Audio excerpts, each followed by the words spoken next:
Yeah, good evening, people. Yeah, thanks for joining me again. Don't forget to check out my Monday show, which is a country music show. It's all the new stuff, not the old stuff, and it airs on Radio Warwickshire, 6 o'clock, Monday evening, 6 till 8, radiowarwickshire.com. And you're listening to...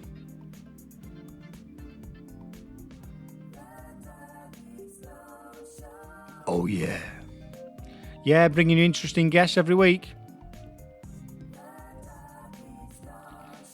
And tonight we're going to talk about wills and all good stuff like that. It's things that you need to be thinking about and people don't like to talk about. But yeah, I got a great guest on, local business owner, Birmingham. And next week I've got Jill Mathias. She's wonderful. She sounds like the posh Radio 4 lady. So join me then. Yeah, don't forget, check me out on Audio Boom or iTunes. Please subscribe, please share and comment and hook up with me on Facebook. Just search Kurt Pigstone. Let's get on with the show. Good evening. Good evening, Kirk. Yeah, so introduce yourself. My name's Steve Price. I'm director of a company called Perfect Wills and Estate Planning. We're based in Wild Green in Birmingham. Yeah, tell us a bit about yourself and what, we wanted to talk about a specific subject tonight, so... Yeah, we specialise in helping people, making sure their assets are correctly protected. We're legal consultants and we cover all aspects of estate planning to do with will writing, setting up a blasting power of attorneys, which is even more highlighted, which we'll cover in more depth, and the protection of property and assets through the use of trusts and different types of trusts, which we do specialise in. Yeah, because it's important, especially because, I'm talking a lot about business and people in business, and even just the general public need that protection, but even more so if you've got a business, because people have worked hard on it and they want to leave a legacy and want to leave things for people, and unfortunately something can happen to somewhere, they become incapacitated, and then the business stops because they've not put anything in place to protect themselves. That's a good point, Kirk. Yeah, where you've got 2, 3, 4 directors of a company, the importance of setting up correct estate planning and certainly lasting power of attorney for business purposes is essential. We speak to numerous businesses about this and help them set up the power of attorney so that if they do become incapacitated, they know that the business can still carry on and run. Obviously, if anything like that happens to them, it is a major problem for the business where bank accounts are frozen, etc. So it does have a major effect. Yeah. It does. It's not good. It's not good because I know a few people that have put things in place now quite rightly, which is great. We've got ours set up so that our pensions and things that we've taken out for the business, that the other one is can take that on if something happens. But it's vital this day and age anyway. Because talk a little bit about Alzheimer's, because that's one as well, isn't it? As people have been made more and more aware, I'm not sure if everybody realises it, but at the moment there's approximately 850,000 people in the country suffering with some form of dementia. Horrible though it sounds, that's only going to increase. With predictions of in 5 to 10 years, it's going to be within the millions. Yeah, and obviously we're living longer. People are living to an older age, therefore the likelihood is that something could well happen because the risks involved as you get older with your health, etc., are there, and unfortunately that's the way things are. Yeah. So is it, and that's another thing when people start talking about wills and powers of attorney and all that, because obviously legal, so a lot of people can't be shy away from it because it seems like it's going to be either expensive or complicated, or and people are. I think a lot of people are also scared of getting ripped off because obviously you've seen stuff with the banks and all the rest of it where they're being conned out the money and people. So I think people are either skeptical of that or scared to do it because they're not sure. And so what would you say to people about that? Because obviously it's not just yourself doing this type of thing, there's other people doing. So what's your what's the best way for people to protect themselves so that they know they're using a reputable business? I think that's a good one to start with. Well, we are members of what's known as a Society of Will Writers, which is an all-encompassing body that regulates ourselves and a lot of other will writing companies. Gives clients a protection. They know that if anything happened to Perfect Wills, then they know another firm of solicitors or will writers will take the company over. But the way things are going with ourselves, we're just looking to expand, and we have a bit of a mission that we that's our aim, is to get the word out there to people that the correct planning is essential, and you need to put things in place. All right, it's not obviously anybody's favourite subject to talk about. Not What's really. going to happen, but there's only one thing that's inevitable. You know, you are at some time not going to be here. Yeah. But along the route, you could have episodes where things happen to you, and there's no planning in place, and all the headaches and everything that incurs can be lessened to a major degree if the correct planning is put into place. Yeah. Yeah. So what do you do from your business? Do you sort of go and meet people one to one, or is it an internet based thing? Or? Yeah, the majority of our business is one to one. We feel that people prefer that. You know, there is a danger to setting up wills on the internet and over the phone, i.e., because neither party knows who they're talking to. Yeah. So hence 90% of the time it's face-to-face meetings. Yeah. Yeah. We primarily, as we are based in Birmingham, we cover the West Midlands. That could change in the future because towards the end of July we're actually featuring on Sky TV. We've recorded 3 programmes so far, with another 3 to follow, which we're going out on the Sky channel. Hence, that should lead to maybe an influx of business from all across the country. There you go. You'd like to think so, wouldn't you? Yeah. So what those shows based on? Are they based on what you do as a company? So like a bit of a documentary about yourselves, or it's similar to what we're doing now, actually, where the presenter asks us various questions, scenarios. What would you do in this instance? And each programme is recorded on a different subject. So the first one was about wills, the second one the importance of power of attorney, the third one about trusts, and so on, leading up to the inheritance tax and the importance of probate and general estate planning.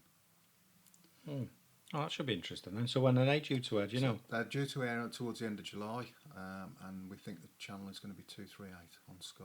Right. Oh, channel 238 people, watch out for that. That's great. If that does change, obviously Kirk will be the first to inform you of that. Yeah, that's good because you're obviously getting out there. It's good for your business, but it's also good from an educational point of view to let people know what's out there. Yeah. So what would you say is the minimum that people should actually do who are sat home now who's got nothing? Because a lot of people have still frighteningly got nothing. Have they? Yeah. They've got nothing in place. Yeah. The basic obviously is, and as Kirk says, he highlights that he's got nothing. 2/3 of the country don't even have a will. Now, obviously, not everyone should have a will because a lot of people don't have any assets or anything to leave. But if you do, then the importance of having a will, it saves the need for the estate to pass through what's called letters of association, and where you pass away without a will, the estate passes through the intestacy laws, which means it's a nightmare for somebody to sort out. And from personal experience, believe it or not, we had that situation with my father-in-law. He would not write a will. Right. And unfortunately, when he passed away, it caused uproar within the family. The one brother now doesn't speak. 5 of the other children don't speak to the one brother because of the row that it caused and the hassle it caused. And if he could have made just a will, that would have negated a lot of the problem. Yeah, because it's an obviously difficult time anyway when someone passes away, but then added on that, and it'll be the same in a lot of families where someone believes they're entitled, let's say, to more than someone else, or someone. It's a really difficult one, isn't it? Because then all the green-eyed monster comes out, and she's got that. You've been in and taken. I wanted this. I wanted his watches. I wanted the jewellery. I wanted that. I wanted all that stuff, and you've been in. And it's a really horrible thing because people. I mean, myself and Steve, my fellow director, we're planning to write a book. I think when we retire, some of the stories you just would not comprehend. It's just amazing. Yeah. The way people, like Kirk said, the green-eyed monster. Yeah. comes Nice. out, and some awful stories you wouldn't think people would behave the way they do. But Well, they do, don't they? unfortunately They do, and it's you know, it's mind-boggling really what people do in situations, and especially families. Families can be terrible, really, yeah, can't they? that's right. Yeah. It's not, you know, it's Well, it's the old adage: you can choose your friends, you can't choose your yeah, family. Yeah, fall out about the stupidest things, yeah, don't they? You know what I mean? that's It could be right. but like you say, so going back to what we're talking about, the fact that you've got a will says, I'm leaving this to Joe, Fred's getting that, they're getting that, and that's that. Even if you've not got a lot of stuff, for me, I think it's worth doing it, even if you're not, do you know what I mean? Yeah, it does help. I mean, it, whether at the end of the day the will's carried out to the wishes of the person that's left it, another matter. But at least if you've got respect for that person, that's what should happen. Yeah, You know, that person says, "I want this to happen, yeah, therefore please do it." yeah, But in essence, that's what a will does. It just makes people aware of what you wanted to happen when they're no longer around. yeah, It doesn't really protect from anything, but it does help. And yeah, it's far better to have one than not because of the situation that can go without a will. yeah. Yeah. No, it's an interesting, and like you say, there's at some point that every one of us is not going to be around, regardless what you think. So Yeah. it's something that we all need to think about, isn't it? Yeah, and put something in place. Yeah. Yeah, it's, yeah. So just some of the stories, but yeah, maybe that's for another time, Kirk. Yeah, it is. Because going back to the business aspect is if you run a business, that can be quite a difficult thing as well. Because if someone becomes incapacitated at the mental state, however you want to call it, Yeah, well, that could be a result of an accident or stroke, dementia, general ill-being. You know, yeah, various dreaded diseases that people fall down with. yeah, If you're bedridden, something like that, you can't access banking. I know you can online to a degree now, but the system occurs now where if you do become mentally incapable, the banks, following all the changes to the laws in 2007, will actually freeze the bank accounts. yeah, And it doesn't matter if they're single or joint accounts.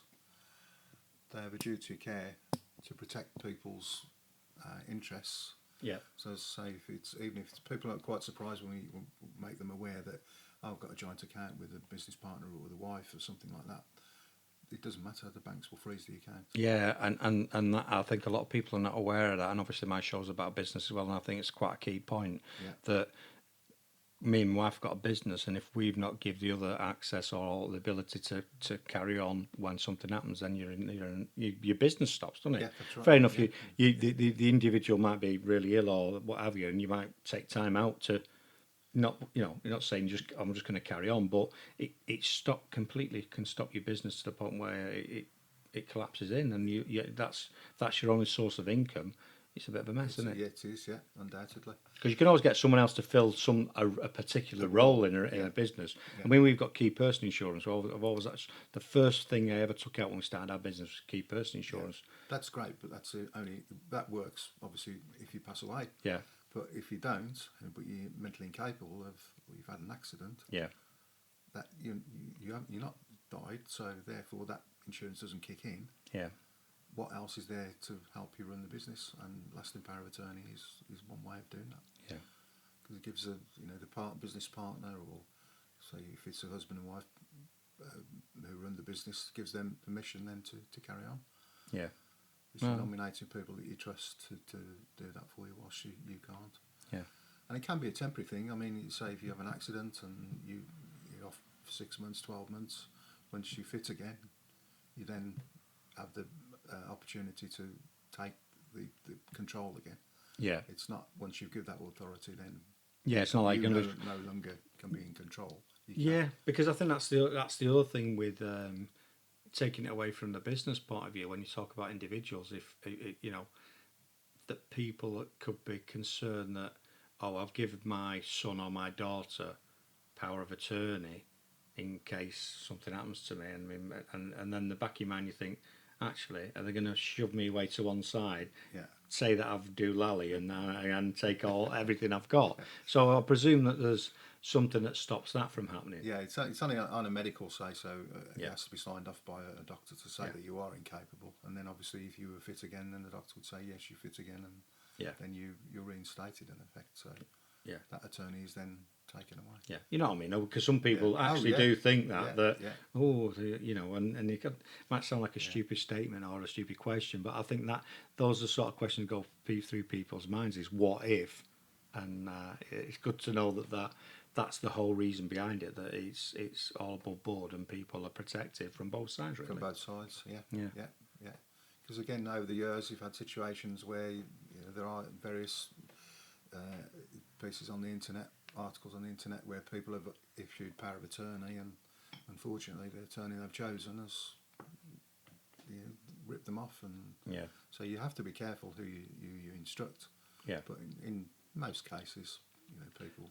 Yeah, because you'll all be part of you spoke about before thing. You're all part of an organisation, aren't you? Like a bit like on Yeah. flights, you're protected by APTA. So there's a Yeah. We're members of the Society of Will Writers. yeah. That allows us to use their logo, and you'll see on a lot of our advertising and business cards, etc., that gives us the permission to use the logo, and they indicates that we are a company that are safe to deal with. Good. I mean, that's. I know we talked about it before things, but quite important so people know who they're choosing and not just picking someone off the internet who could be bogus. You know. Yeah. And again, obviously building up the credibility by being allowed to film for Sky, etc. That's. No, that's quite. I'd like to talk about that. How did that occur? How did you end up getting that gig? It's somebody I know actually has a TV studio, Right. and they record programs for Sky already. Right. And put the suggestion in there. Would it be a chance of getting in?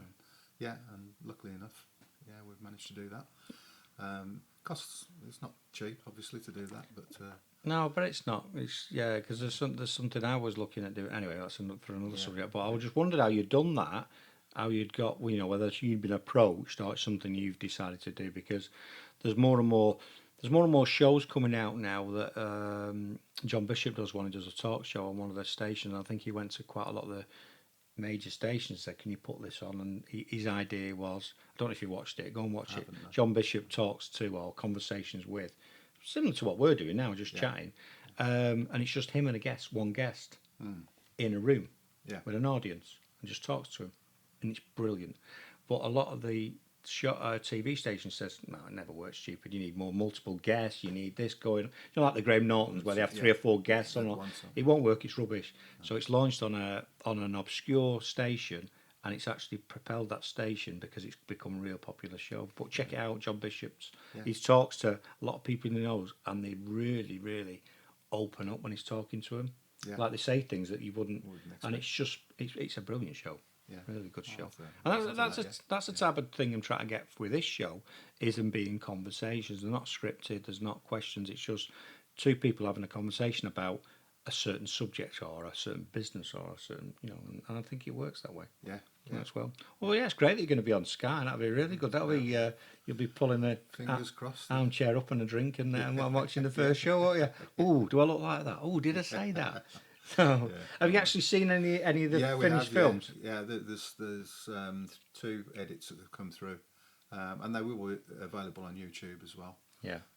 It's quite seeing yourself on something like that. Well, let us know when they come out, because I'll add them to my YouTube channel, because I've got a playlist which is videos to watch, and I also obviously link up with other Facebook YouTube pages and put one to mine. So let us know and I'll add that to my YouTube. Because what we're trying to do is highlight things that people aren't aware of. It is quite amazing the amount of people that sit in front of us, and when you go through things with them, they say, "Look, do you realise this can happen?" "Oh, I didn't think of that, and I didn't realise that was a situation." And we're trying to educate people as well. This does happen. This is happening. Yeah. Unfortunately, people are losing their properties to care home fees, things like that. Yeah, because I think it's really terrible that someone's got to pay for the care somewhere. The care for people when they get older and we're living longer and all the rest of it. We know that. But I think it's criminal really when someone's worked all their lives, probably been careful of what they did so they could have pay for a mortgage, put the roof over their head, to Yeah. the point that in their old age they've got a paid property and they can live in it, then for them to basically be taken away to pay for them to be in care. I Yeah. think it's. I Yeah. think it's. Yeah. It's. I mean, Steve. He went to see somebody who was in care, um, losing their property. Um, they were in the same room as a person next door who hadn't paid anything into the system. Yeah. Was just in exactly the same conditions, same room, same food, everything. They were taking, in the process of taking, I think it was about 80,000 off this the person, the lady who got the asset to have, and so another lady in the next room to her wasn't paying a penny. I know, and And you just think, why is that fair? it's not fair, is It's it? not. It's not. It's totally not fair. So, Yeah. what can people do to mitigate that and protect themselves for for both them and then for the family if they Yeah. wanted to leave something for? The most common type of planning is where you have a couple.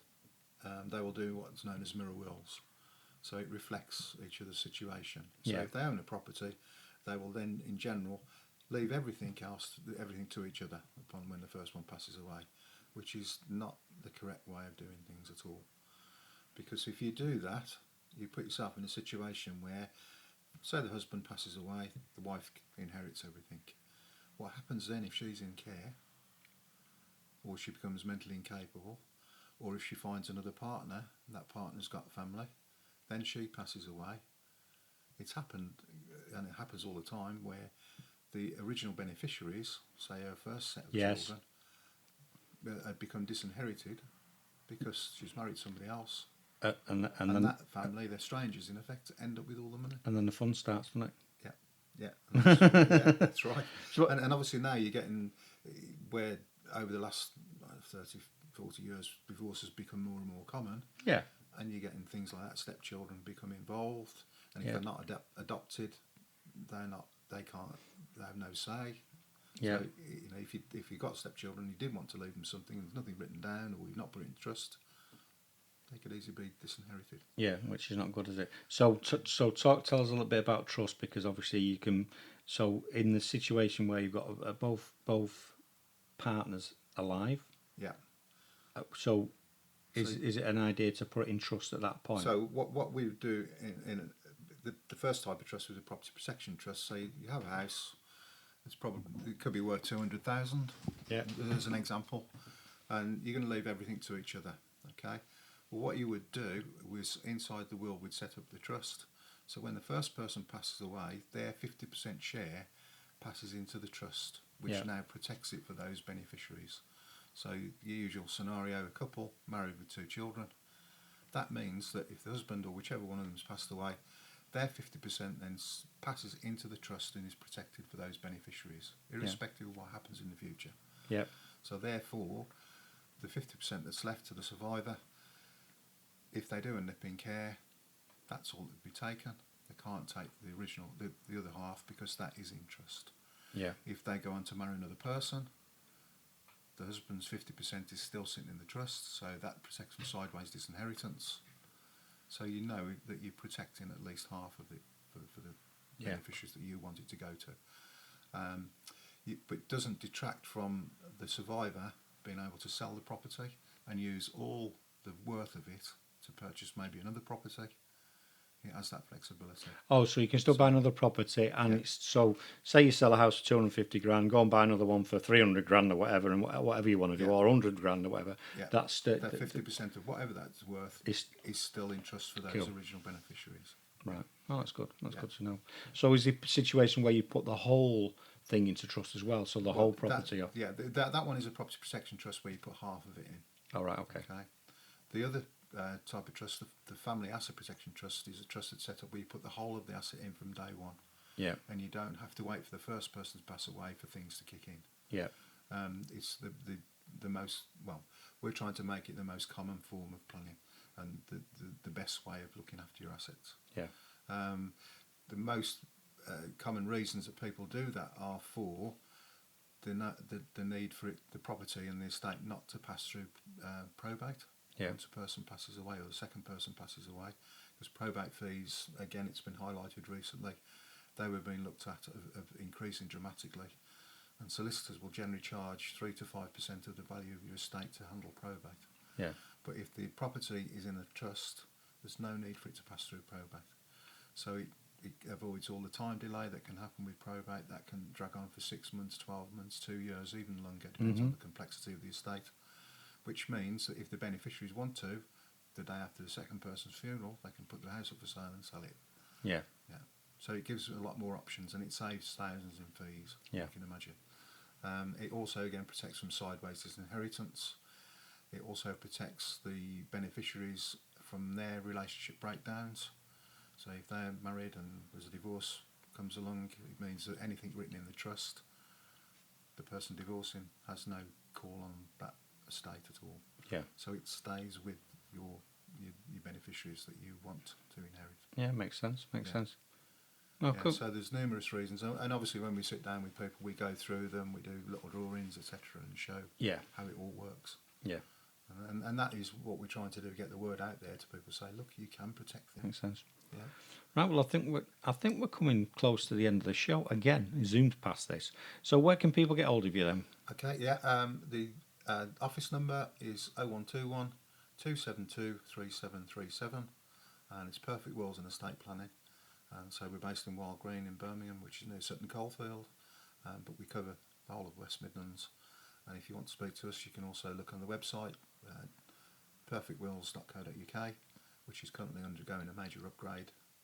And so we're, to coincide with all the TV launch, we're having a major advertising promotion push, which to get the name out there and to show that we do care about looking after our clients and making sure that what we set up for them is robust and correct. Yeah, so if you want to know a bit more, grab hold of them and watch out for that TV series, which is on channel, what was it? 238. 238 on Sky, coming soon. And also the sponsorship of another programme called Ballsy Women, which is this channel's version of Loose Women, but where women talk about football.